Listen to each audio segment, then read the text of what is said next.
एक बार की बात है। महात्मा बुद्ध के शिष्य आनंद कहीं जा रहे थे। रास्ते में उन्होंने देखा कि एक अधेड़ व्यक्ति एक चट्टान पर बैठा रो रहा है। वे उसके पास गए और बोले, क्या बात है वत्स, तुम कौन हो और क्यों रो रहे हो? आनंद की बात सुनकर उस व्यक्ति की सिसकियां थम गईं। वह अपने आंसू पोंछता हुआ बोला, मैं पास के गांव का रहने वाला एक बदनसीब व्यापारी हूं। मैं जो भी काम करता हूं वह बिगड़ जाता है। व्यापार के चक्कर में मैंने अपनी पत्नी के गहने गंवा दिए। मैंने अपने परिवार को भी खो दिया, यहां तक कि मेरा घर भी गिरवी पड़ा है। मुझे तो लगता है कि मैं किसी काम का नहीं हूं, मेरी किस्मत ही खराब है। उसकी बात सुनकर आनंद बोले, तुमसे किसने कहा वत्स कि तुम्हारी किस्मत खराब है? जरा मैं भी तो जानूं कि तुम्हारी किस्मत में क्या खराबी है। वह व्यक्ति बोला, पहले मैं खेती करता था, पर हर साल उसमें घाटा होता था। कभी सूखा पड़ जाता तो कभी ज्यादा बारिश के कारण फसल बर्बाद हो जाती। इससे परेशान होकर मैंने व्यापार करने का निश्चय किया। मैंने पत्नी के गहने बेचकर अपना व्यापार शुरू किया, लेकिन मेरा व्यापार नहीं चला। शुरू में परिवार वालों ने मेरा साथ दिया, लेकिन जैसे जैसे मुझे नुकसान होने लगा, मेरे परिवार वाले भी मुझसे दूर हो गए। मैं यह सब उनके लिए ही कर रहा था, लेकिन अब वे लोग मुझे देखकर नजरें फेर लेते हैं और मुझे ही मेरे परिवार की दुर्दशा का जिम्मेदार ठहराते हैं। उस व्यक्ति ने एक लंबी सी सांस ली और फिर बोला, मेरा एक मित्र है, उसने भी मेरे साथ अपना व्यापार शुरू किया था। उसका व्यापार अच्छा चल रहा है।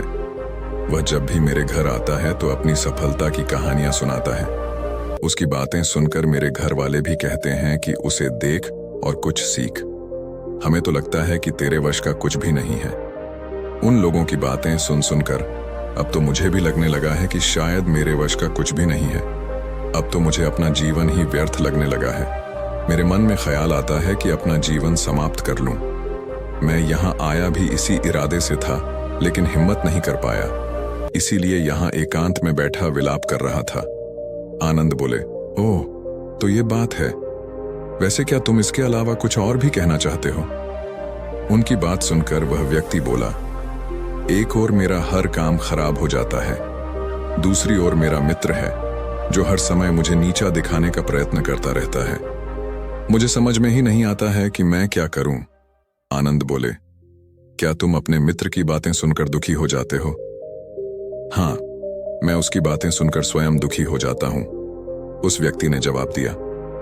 व्यक्ति ने एक लंबी सी सांस ली और फिर बोला, मेरा एक मित्र है, उसने भी मेरे साथ अपना व्यापार शुरू किया था। उसका व्यापार अच्छा चल रहा है। वह जब भी मेरे घर आता है तो अपनी सफलता की कहानियां सुनाता है। उसकी बातें सुनकर मेरे घर वाले भी लाता है कि अपना जीवन समाप्त कर लूं। मैं यहां आया भी इसी इरादे से था, लेकिन हिम्मत नहीं कर पाया, इसीलिए यहां एकांत में बैठा विलाप कर रहा था। आनंद बोले, ओह, तो ये बात है। वैसे क्या तुम इसके अलावा कुछ और भी कहना चाहते हो? उनकी बात सुनकर वह व्यक्ति बोला, एक ओर मेरा हर काम खराब हो जाता है, दूसरी ओर मेरा मित्र है जो हर समय मुझे नीचा दिखाने का प्रयत्न करता रहता है। मुझे समझ में ही नहीं आता है कि मैं क्या करूं। आनंद बोले, क्या तुम अपने मित्र की बातें सुनकर दुखी हो जाते हो? हाँ, मैं उसकी बातें सुनकर स्वयं दुखी हो जाता हूं, उस व्यक्ति ने जवाब दिया। आनंद ने पूछा, तुम्हें किस बात का दुख होता है? अपने असफल होने का या फिर मित्र के सफल होने का? उनका सवाल सुनकर वह व्यक्ति एक पल के लिए सोच में पड़ गया। फिर वह बोला, अगर सच कहूं तो मुझे अपने असफल होने का उतना दुख नहीं होता है जितना कि मित्र के सफल होने का होता है। अर्थात यदि तुम्हारा मित्र असफल हो जाए तो तुम्हें खुशी होगी? आनंद ने प्रश्न किया। वह व्यक्ति बोला, हाँ, मुझे बहुत खुशी होगी। इसका मतलब है कि तुम्हारी खुशी तुम्हारे मित्र पर निर्भर है। आनंद बोले, अगर वह चाहे तो तुम्हें खुश कर सकता है, और अगर वह चाहे तो तुम्हें दुखी कर सकता है। तुम स्वयं से न तो खुश हो सकते हो और न ही दुखी हो सकते हो। अर्थात तुम अपने मित्र के गुलाम हो गए हो, इसलिए तुम्हारा कुछ नहीं हो सकता। ऐसा न कहें महात्मन, उस व्यक्ति ने हाथ जोड़ दिए। आपकी बातें सुनकर मुझे कुछ आशा बंध रही है। आनंद बोले, जब हम किसी से आशा बांध लेते हैं तो उस पर निर्भर हो जाते हैं। ऐसे में हमारी खुशी और दुख भी उस पर निर्भर करने लगता है। इससे बेहतर है कि तुम अपने आप से आशा बांधो। जब तुम ऐसा करोगे, साथ ही पूरे जतन से काम करोगे, तो तुम्हें सफलता अवश्य प्राप्त होगी। कहते हुए आनंद ने एक पल के लिए उस व्यक्ति की ओर देखा, फिर अपनी बात आगे बढ़ाई। तुम्हें लगता है कि तुम्हारा मित्र तुम्हें दुखी करने आता है, पर अगर विचार करो तो वह बातें तो सच्ची ही कहता है। वह अपने संघर्ष और अनुभव की बातें बताता है। तुम उन बातों से बहुत कुछ सीख सकते हो। तुम्हें इसके लिए उसका धन्यवाद करना चाहिए कि तुम्हें घर बैठे कुछ अनुभव मिल रहे हैं। तुम उन अनुभवों का लाभ उठाओ, नई शुरुआत करो, कर्म करते जाओ, हार मत मानो। एक दिन तुम्हें सफलता अवश्य मिलेगी। आज तुम जिसे अपना बुरा वक्त या बुरी किस्मत कह रहे हो, एक दिन यह बदल जाएगी। इसी के साथ तुम्हारे विचार भी बदल जाएंगे। और देखना, जब तुम्हारा अच्छा वक्त शुरू होगा, तब तुम्हारा मित्र भी तुम्हें अपनी सफलताओं की कहानियां नहीं सुनाएगा। तब वह अपनी असफलताओं की बातें बताएगा, ताकि तुम उसकी बातें सुनकर भ्रमित हो जाओ, तुम्हारा आत्मविश्वास हिल जाए और तुम गलत निर्णय ले सको। लेकिन उस समय भी तुम्हें अपनी बुद्धि का प्रयोग करना होगा। तुम्हारा मित्र जैसे आज तुम्हें दुखी करने आता है, उसी तरह उस समय भी वह तुम्हें दुखी करने आएगा। क्योंकि जिस तरह उसे दुखी देखकर तुम्हें मजा आता है, उसी तरह उसे भी तुम्हें दुखी देखने में उतना ही मजा आता है। वह व्यक्ति बोला, आपने सही कहा, लेकिन मेरा सबसे बड़ा दुख यह है कि मेरे परिवार के लोग भी इसमें शामिल हैं। वास्तव में मैं तो अपने परिवार के लिए अच्छा करना चाहता था, लेकिन वे लोग भी मेरी बात नहीं समझते हैं। वे भी मुझे गलत कहते हैं और अब तो वे मेरे साथ भी नहीं हैं। आनंद बोले, मैं सब समझ गया। तुम सांत्वना चाहते हो। वास्तव में इस दुनिया में सभी लोग सांत्वना ही चाहते हैं। हम चाहते हैं कि हम जब भी कुछ करें तो लोग हमारी प्रशंसा करें, लेकिन आम तौर से ऐसा नहीं होता है, इसलिए हम दुखी हो जाते हैं। हमें लगता है कि हमारे मित्र, परिवार वाले सब मतलबी हैं। लेकिन तुम अगर किसी को अपना परिवार मानते हो और उसके लिए कुछ करना भी चाहते हो, तो तुम्हें ऐसा क्यों लगता है कि तुम दूसरों के लिए कुछ कर रहे हो? वास्तव में तुम अपनी खुशी के लिए कर रहे हो। इसलिए परिवार के लिए कुछ करना वास्तव में अपने लिए ही करना होता है। लेकिन अगर ऐसा करते समय तुम्हें लगता है कि तुम दूसरों के लिए कर रहे हो, तो तुम दुखी रहोगे। और अगर तुम्हें लगता है कि तुम अपने लिए कर रहे हो, तो तुम खुश रहोगे। क्योंकि जब तुम अपने लिए कुछ अच्छा करते हो या करना चाहते हो, तब तुम्हें सांत्वना की जरूरत नहीं पड़ती है।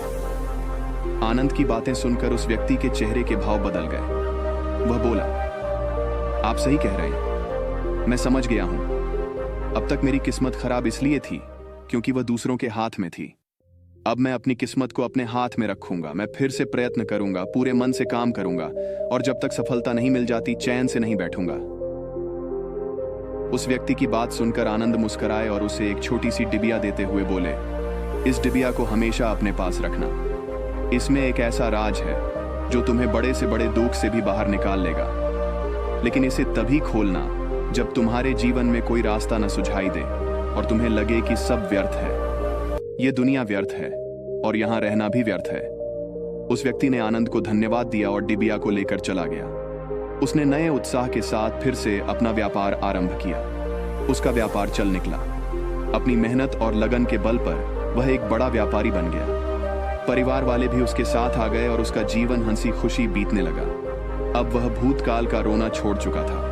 वह भविष्य काल की भी चिंता नहीं करता था, बस अपने वर्तमान को संवारने में लगा रहता था।